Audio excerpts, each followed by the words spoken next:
ஸ்ரீமதே ராமானுஜாய நமக. தினம் ஒரு திவ்ய பிரபந்தம் தொடரில் இன்றைக்கு 1997 பகுதி. திருமங்கை ஆழ்வார் அருளிய பெரிய திருமொழி 11ஆம் பத்து 4ஆம் திருமொழி 4ஆம் திருமொழி பாசுரங்கள் எம்பெருமானுடைய திரு அவதாரங்களின் மகிமையை மேன்மையை சொல்ல வந்தது. அதிலே 5ஆம் பாசுரம் இன்று வாமன அவதாரத்தையும் உலகமளந்த திருவிக்கிரம அவதாரத்தையும் விவரிக்கிறார். இந்த பாசுரத்திலே விளைநிலத்திலிருந்து களைகளையெல்லாம் எடுத்து களைந்து அதனை செழிப்பான நிலமாக்கிய அளவில் உடல் வலிமை கொண்ட குறும்பர் வந்து சேர்ந்து இந்த நிலம் எங்களுக்கு சொந்தம் என்று உரிமை கொண்டாடி நிலத்தை பறித்து தம்மதாக்கி கொண்ட அளவிலே வஞ்சனை உருவில் போய் பொலிவுமிக்க பிறருக்கு வழங்கும் கையால் இறப்பாளனாக நீரேற்று எல்லை கடந்து நிலங்களை தன் வசப்படுத்தி உரியவர்களுக்கு மீட்டு கொடுத்த வாமனனின் பெருமையை இந்த பாடலில் பேசுகிறார் ஆழ்வார். விளைநிலத்திலிருந்து களைகளை எல்லாம் எடுத்து களைந்து என்றால் இரண்யாசனை அளித்தது. இது போன்ற பக்தர்களுக்கு எதிரிகளை எல்லாம் களைந்து அந்த பக்தர்கள் தன்னுடைய அடியார்கள் எல்லாம் சிறப்பாக வாழும்படியாக சிறந்த உலகத்தை சிறந்து ஆக்கியிருந்த நிலைமையிலே உடல் வலிமை கொண்டவர்கள் சிலர், மகாபலி சக்கரவர்த்தி போன்றவர்கள் வந்து இந்த நிலம் எங்களுக்கு சொந்தம் என்று உரிமை கொண்டாடி தேவர் உலகத்தை எல்லாம் பிடுங்கி கொண்டு போய்விட்டார் மகாபலி சக்கரவர்த்தி. அப்போது இந்திரன் சென்று எம்பெருமானிடம் முறையிட அந்த நிலத்தை மீட்பதற்காக தம்முடைய நிலம் இறைவனுக்கே சொந்தமான அந்த நிலத்தை மீட்பதற்காக வஞ்சனை உருவிலே, அதாவது வாமனனாக போய் பொலிவுமிக்க பிறருக்கு வழங்கும் தன்னுடைய கையால் அவனே பெரிய திருமகளையே மார்பிலே வைத்து கொண்டிருக்கிறவன் அவன் சென்று இறப்பாளனாக பிச்சை எடுத்து நீரேற்று எல்லை கடந்து திருவிக்கிரமனாக வளர்ந்து நிலங்களை தன் வசப்படுத்தி உரியவர்களுக்கு மீட்டு கொடுத்த வாமனனின் பெருமையை இந்த பாடலில் பேசுகிறார் என்பதுதான் இதனுடைய விளக்கம். வெந்திரல் வாணன் வேள்வியிடம் எய்தி அங்கு ஓர் குரலாகி மெய்மை உணர் செந்தொழில் வேதனாவின் முனியாகி வையம் அடிமூன்று இறந்து பெறினும் மந்தரமீது போகி மதிநின்று இறைஞ்ச மலரோன் வணங்க வளர்சேர் அந்தரம் ஏழினூடு செலவைத்த பாதம் அது நம்மையாளும் அரசே என்பதுதான் இன்றைய பாசுரம். வாமன அவதாரம் திருவிக்கிரம அவதாரத்தை சிறப்பித்து கூறக்கூடிய இந்த பாசுரம்.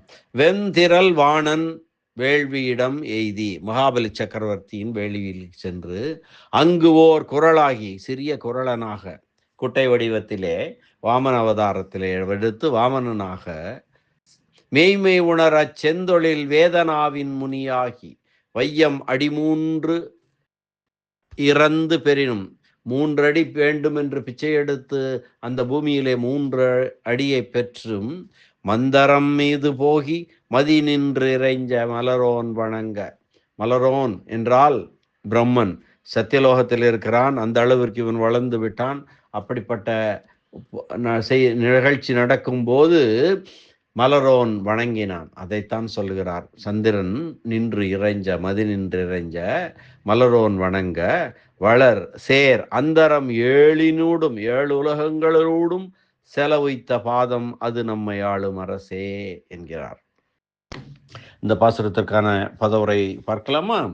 வெந்திரல் வேந்தன் வேள்வியிடம் எய்தி, மிக்க ஆற்றலுடைய மகாபலி சக்கரவர்த்தியின் வேள்வி சாலையை அடைந்து அங்கு ஓர் குரலாகி மெய்மை உணர் செந்தொழில் நாத வேத நாவின் முனியாகி, அங்கு ஒரு சிறிய குட்டையான குரலன் வடிவு கொண்டு உண்மை அறிவினாய் மெய்மை உணர் மெய்மை நல்ல அறிவினாய் அழகிய தொழில்களை அறிவிக்கும் வேதம் போதும் முனிவனை போன்று சென்று 3 அடி வையம் இறந்து பெறினும் 3 அடி மண்ணினை இறந்து பெற்றாலும் பிச்சையாக பெற்றாலும் அடுத்த கணமே மந்தரம் மீது போகி மந்தரமலைக்கும் மேலும் போய் அளாவி மதி நின்றிறைஞ்ச சந்திரன் தன் இருப்பிடத்திலே நின்று தொழும்படியாக மலரோன் வணங்க சத்தியலோகத்திலே இருக்கும் பிரம்மன் தன் கமண்டல நீரினாலே அவன் திருப்பாதங்களை கழுவி வணங்க வளர் சேர் ஓங்கி வளர்தல் பொருந்தி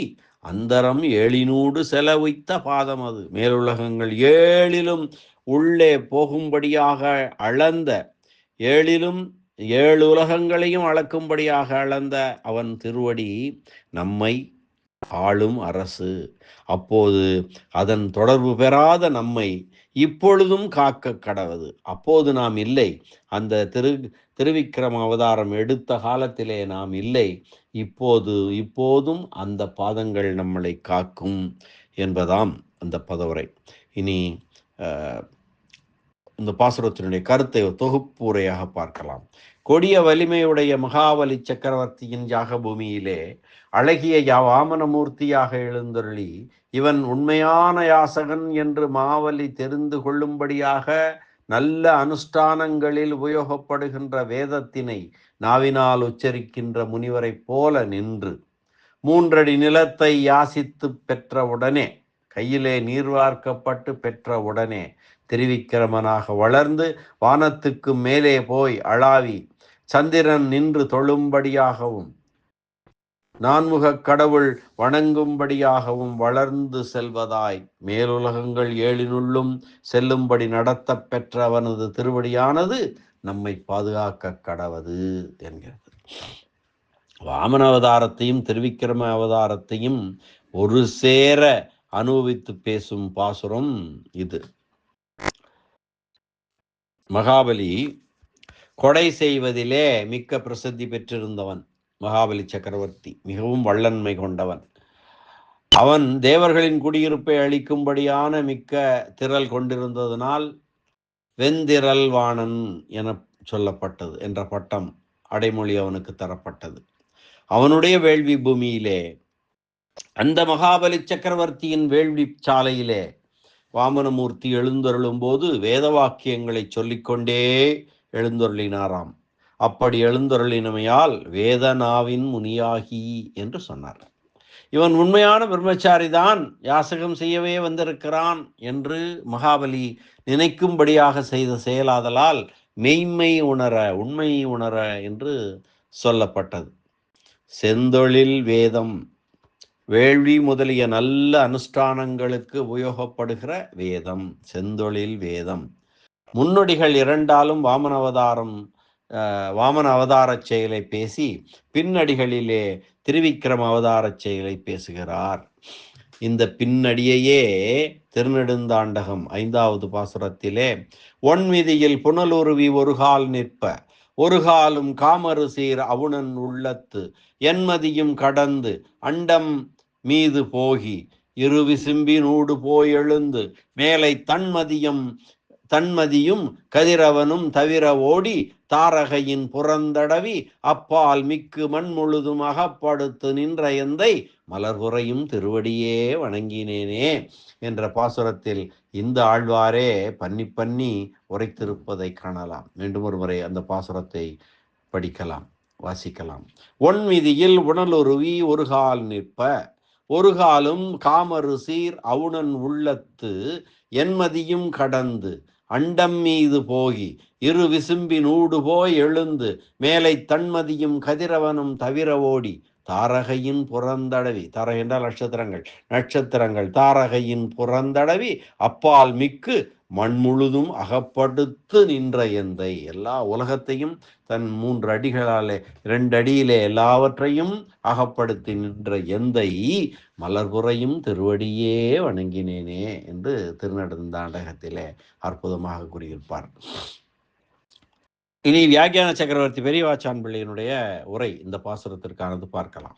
வெந்திரல் வாணன் வேள்வியிடம் எய்தி, வள்ளியோன் என்று உலகத்தவர் போற்றும்படியாக இருந்த நிலையிலும் தேவர்கள் குடியிருப்பை அளிக்கும்படியான வலிமையுடைய மகாபலி சக்கரவர்த்தியின் வேள்வி சாலையை அடைந்து அங்கு ஓர் குரல் ஆகி கண்டவரெல்லோரையும் கவரும் குள்ளமான குரலன் உருவெடுத்து, கண்டவர் எல்லோரையும் கவர்க்கும்படியாக குரலன் உரு எடுத்து மெய்மை உணர் அச்செந்தொழில் வேதனாவின் முனியாகி உண்மை அறிவை உடையவனாய் பயன் கருதாத வைதிகச் சடங்குகளை பின்பற்றுதலுக்குரிய நாட்டார்க்கு நன்மையே இயம்பும் வேதம் போதும் முனிவனாய் வையம் அடிமூன்று இறந்து பெறினும் ஓரடிக்கு மகாபலியை சிறையிட்டு வைக்க திட்டமிட்டு 3 அடி மண்ணினை வேண்டி பெற்ற அளவிலே வையம் அடிமூன்று இறந்து பெறினும் மந்தரம் மீது போகி மந்திரமலைக்கும் மேலே போய் மதிநின்று இறைஞ்ச மலரோன் வணங்க வளர்சேர் சந்திர சூரியர்கள் தத்தம் இருப்பிடங்களிலே இருந்தபடியாக வணங்க பிரம்மன் தன் இருப்பிடமாகிய சத்தியலோகத்திற்கு எம்பெருமானின் திருவடி வந்துள்ளது என்று புறப்பட்டு வழிபடும்படியாக இருப்பதாய் மதிநின்றிறைஞ்ச மலரோன் வணங்க வளர்சேர் அந்தரம் ஏழினூடு செலவித்த பாதம் அது நம்மை ஆளும் அரசே. தேவர்கள் யாவரும் குடியேறி வாழும் தேவலோகங்கள் எல்லாம் பூமிக்கும் பிரம்மன் உலகத்திற்கும் நடுவிலே போகும்படியாக அளந்த திருவடிகள் நமக்கு காப்பாகும், அதுவே நமக்கு அரண் என்கிறார் ஆழ்வார். இந்த வாமன அவதாரத்தையும் திருவிக்கிரம அவதாரத்தையும் சொல்லி மீண்டும் ஒரு முறை பாசுரத்தை அன்வைக்கலாம். வெந்திரல் வாணன் வேள்வியிடம் எய்தி அங்கு ஓர் குரலாகி மெய்மை உணர் அச்செந்தொழில் வேதனாவின் முனியாகி வையம் அடிமூன்று இறந்து பெறினும் மந்திரமீது போகி மதிநின்றிறைஞ்ச மலரோன் வணங்க வளர்சேர் அந்தரம் எழினூடு செலவித்த பாதம் அது நம்மை ஆளும் அரசே என்ற இந்த அற்புதமான பாசுர அனுபவத்தை இந்த அளவிலே நிறைவு செய்வோம். மீண்டும் நாளை சந்திக்கலாம் அடுத்த பாசுர அனுபவத்துடன். அதுவரை நன்றி, வணக்கம். ஸ்ரீனிவாச வெங்கடேச ராமானுஜதாசன் திருவரங்கம். வாமன அவதாரம் திருவிக்கிரம அவதாரம் செய்து உலகை காத்த எம்பெருமான் நாராயணன் திருவடிகளே சரணம். அரட்டமுக்கி அடையார் செய்யும் கலிகன்றி கலியன் பரகாலன் திருமங்கையாழ்வார் திருவடிகளே சரணம். ராமாயண பெருக்கர் வியாக்கியான சக்கரவர்த்தி உரைப்பெரும் மன்னர் பரமகாருணிகர் பெரியவாச்சான் பிள்ளை திருவடிகளே சரணம். ஆழ்வார் எம்பெருமானார் ஜீயர் திருவடிகளே சரணம் சரணம்.